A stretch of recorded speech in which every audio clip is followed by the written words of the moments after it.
Seems like everyone's talking about Hogwarts Legacy these days, and the buzz is mostly positive.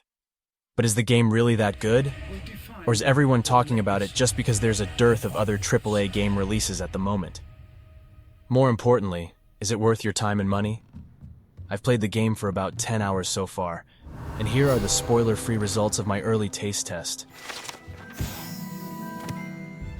In case you don't know, Hogwarts Legacy is set in the Harry Potter universe and takes place in the 1890s, about 100 years before the events of the Harry Potter books. It's an RPG with a large open world where you play as a new student at the famous Hogwarts School of Witchcraft and Wizardry. Fun. Right off the bat, I'll confess that I'm having a lot of fun with this game. I've never been a hardcore Harry Potter fan, and I generally consider myself to be pretty jaded. But there's something so charming about the game that it's managed to conjure up the little boy in me again. Combat, which is the central focus of most RPGs, is satisfying and an important part of the game. But it's nothing groundbreaking. Fortunately, combat is not the main attraction of this game.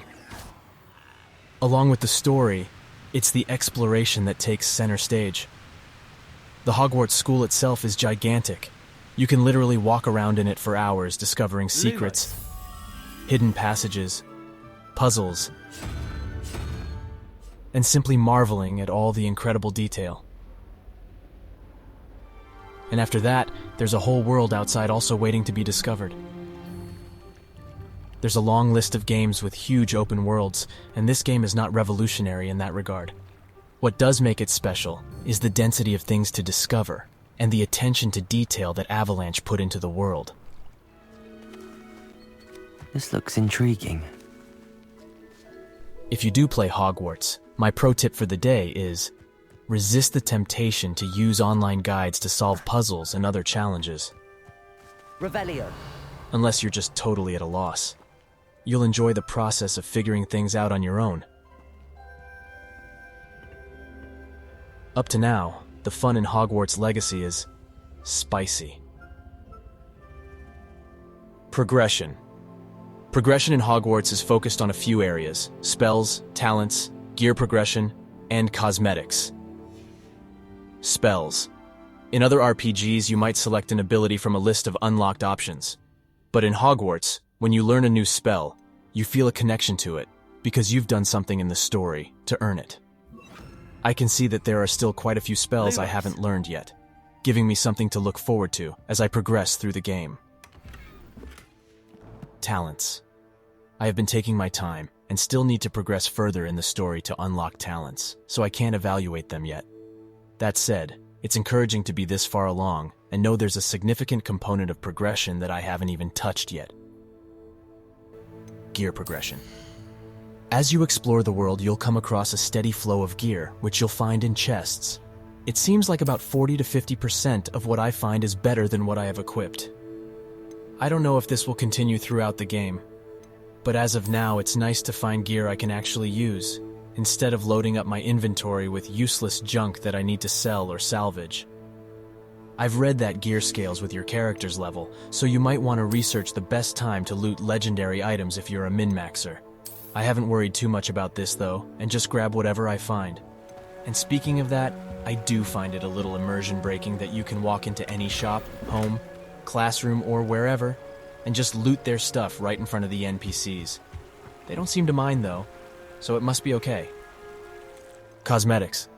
Somewhat related to your gear progression is cosmetic progression. I really like the approach they've taken here. Once you find an item, you can apply that skin to anything you're wearing now or in the future, even if you sell the item. This is a satisfying way to customize your character's look independent of gear score.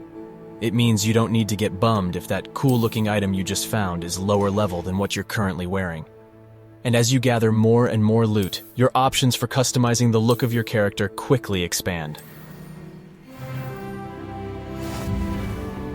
Hogwarts Legacy's early progression is spicy. Aesthetics. This world is absolutely beautiful. Even though they used the older Unreal Engine 4 for Hogwarts, Avalanche has taken full advantage of the engine. and it makes me excited to think about what we'll see in the coming years as more UE5 games hit the market.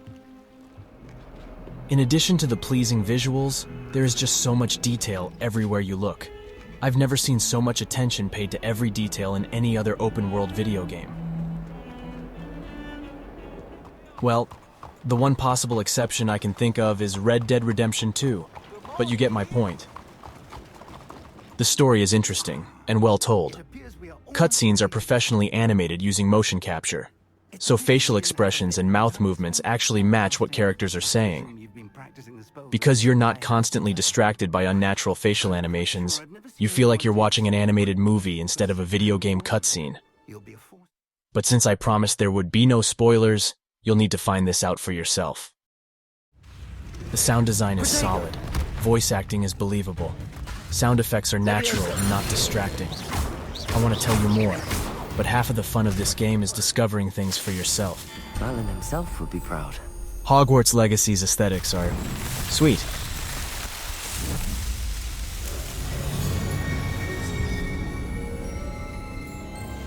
Magnetism. Over the years, I've abandoned so many story-driven games because they just couldn't make me care enough to find out what happens at the end. I don't believe this will be one of those games. Maybe it's the high production value, and the way the story is cleverly interwoven with the gameplay. Whatever the reason, I'm already drawn into the narrative and curious to know where it leads. The consistent progression, enjoyable gameplay, and pleasing aesthetics have all worked together with the storytelling to hold my attention and make me want to continue going, to see where things take me. Maybe the best indication of Hogwarts Legacy's magnetism up to this point is the fact that as I'm making this video, I'm struggling against the temptation to jump back into the game, just for a little while. Hogwarts Legacy's early gameplay magnetism is spicy. Value for money. Hogwarts Legacy currently sells for $60. You can pay $10 more to get the deluxe edition with the Dark Arts cosmetic set. I'm playing as a goody two-shoes in my playthrough and won't have any need for those extra items.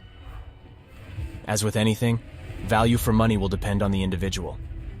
For me, even with the limited time I've spent playing so far, I'm 100% certain I'll get my money's worth. Hogwarts Legacy's value for money is spicy. Overall taste. So far, Hogwarts Legacy has been spicy.